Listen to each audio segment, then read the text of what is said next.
I know what you're thinking. What's the worst thing that could possibly happen when creating your own home gym? Well, let's take a quick look at my good friend Steve. It doesn't take much to notice he's made all 9 possible home gym mistakes. And look where he is now. So keep watching if you don't want to end up like Steve. Hey guys, welcome back. Today we're gonna go over the 9 biggest mistakes people make when creating their home gym. And as I go over these 9 items, I want you to kind of keep in the back of your mind these 3 main considerations that will kind of guide us through avoiding these mistakes.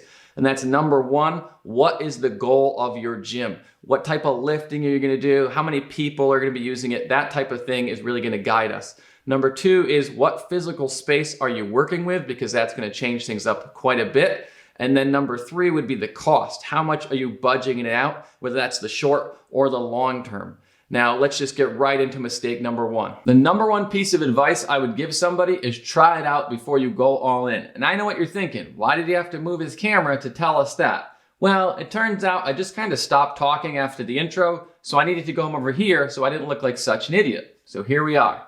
But seriously, working out alone at home is incredibly difficult. It's hard to find that motivation. So you can do a lot without spending a lot of money. Get yourself a jump rope, do some bodyweight exercises, make yourself a pull-up bar, or get some rings. There's a lot you can try out because it takes a whole nother level of motivation to be able to do this alone. And the biggest investment you can actually make is finding yourself a good, consistent workout partner who pushes you. Above any dollar amount you can spend, that's number 1. Other things you can do is decorate, try to make the space more inviting, unlike pretty much what we have here. So that's why people have cool LED lighting and they'll have banners and murals and flags and stuff like that. That kind of stuff can make you want to come into your space if you have a really nice, clean, pretty space. But I'm telling you right now, when it's 20 degrees or 90 degrees or you're feeling tired, even if it's at your own house, it's really hard to get in here. Working out can be a grind. So that's why I would try it out before you go all in and spend a ton of money. Now let's get into the second biggest mistake people make when building their home gym. So you decided to bite the bullet and you're all in. Well, the second mistake you want to avoid is not planning your space out before you start creating your home gym.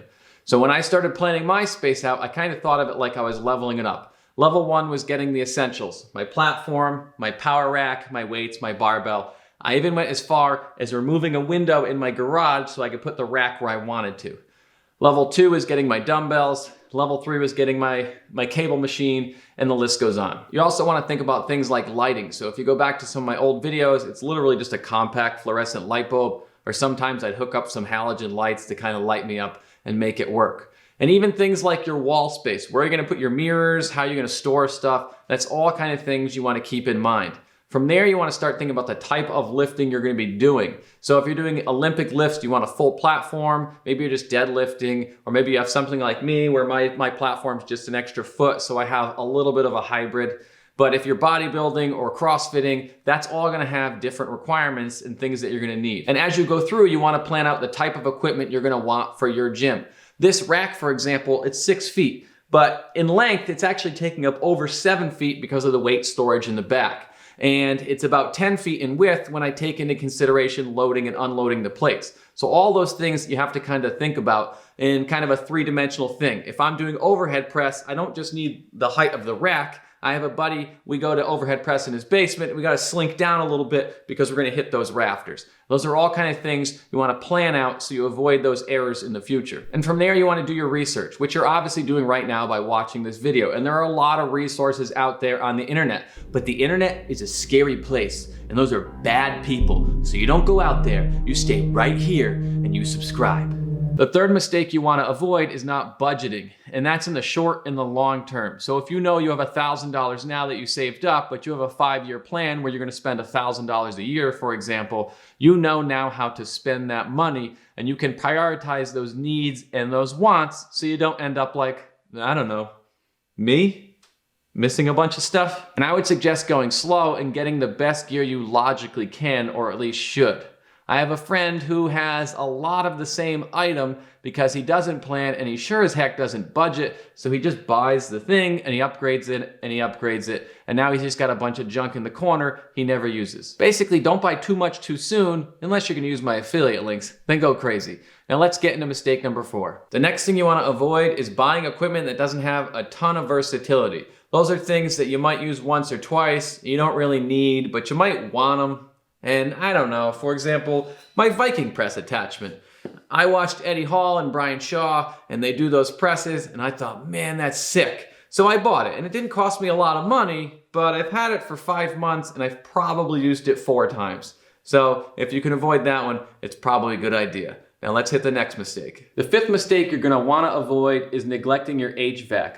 When it comes to ventilation, you're gonna want good airflow, or at least some type of airflow. You're gonna have rubber floor mats, rubber bumpers, you're working out, you're getting sweaty, things are gonna smell. When it comes to heating and cooling, if you're doing a really hard leg day, for example, and it's 95 degrees in your garage and there's no airflow, it's gonna be really hard to motivate yourself. Or try gripping the bar when it's 20 degrees out. It burns. And you also wanna take moisture into consideration, so you're not getting mold or rust on your gear. And this is a pretty good example here. I've got a cold floor, I've got these rubber floor mats, and you can see what happens underneath. So it's just another thing you wanna plan for. Now let's get to mistake number 6. The 6th mistake you're gonna wanna avoid is putting the word 6th in your video because it's really hard to say on camera.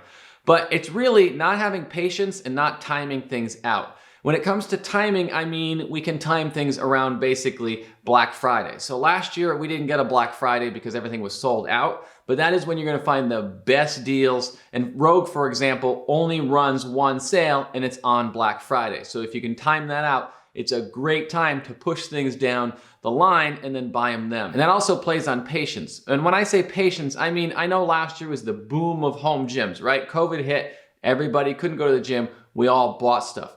Personally, I think in the future, maybe that's a few months, maybe that's a few years, there's gonna be a ton of people offloading stuff. So for those of us that are still at our home gym and still building stuff up, we're gonna get some amazing deals. And you're already starting to see it. The gyms are opening up and things are coming down in price. So if you can be patient, there are gonna be some items on your list that you might dream of that you thought you'd never get. They're gonna come into that budget realm.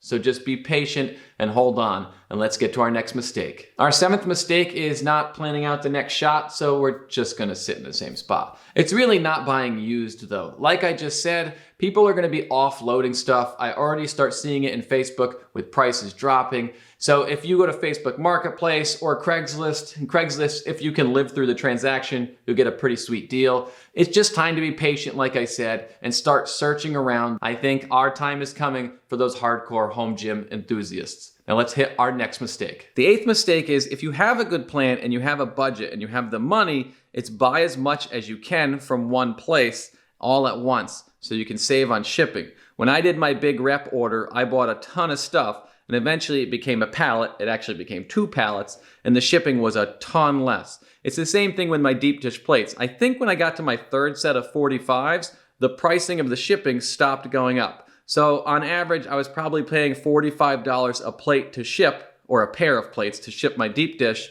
And once I got to that 3rd set, it just stopped. So I could add a 4th set or a 5th set, 25s, you get the idea. If you get to a certain threshold and you plan it out, you'll save a lot on shipping. Now let's get to our final mistake. Our 9th mistake is not reselling stuff. And I brought you over here, besides the fact that you can look at my son's Halloween outfits, is because that's how I got these Rogue urethanes. I sold things I really didn't like, and I restored some old plates, which I have a video of, and I got a lot of money for doing that, and I bought really these, which are honestly too expensive for what I need, but to me, it was almost like I could get them for free because I sold things I already bought, and I sold things that I paid very little for, so it was a way for me to reach. So if you have that ability, and I'm telling you, it's not that difficult, just be smart about it, resell some stuff, and you might be able to upgrade your equipment. I hope you guys enjoyed that video. I'll see you next week. All right, we lost the clip.